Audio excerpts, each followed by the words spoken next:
and I will start because I'm short-sighted. And my short-sightedness came about when I was 17 or 18 years old. I talked about it in Middelfart, that I was in that time a youth who was a bit, like other youths, did some nonsense. And we did some nonsense where a car got damaged and we ran away. And I was afraid when my father will find out, he will never talk to me alone again. Yeah, he will leave me alone. And after that, I got short-sighted. And before, there was something. At that time, I didn't know a thing about me and my father. My father is also a medical doctor. He came to study from Ghana, got scholarship under the first president, Kwame Nkrumah, when Ghana get independence. And my mother came later, one and a half year later.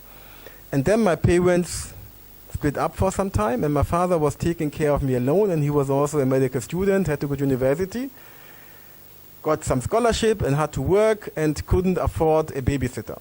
And he thought, I can't take him to university. He will cry and shout, and that wouldn't make a good impression because he wanted the approval of his professor. Okay, good.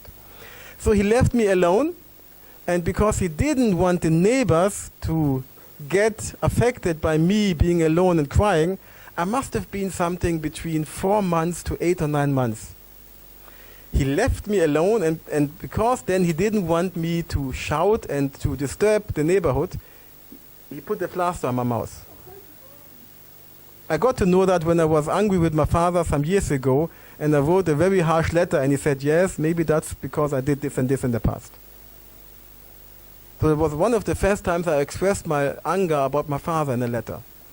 And then I understood a lot of things. So I was completely unknown and was not connected. And when this trigger came, that I did something foolish and I was afraid my father will never talk to me again, I got short-sighted.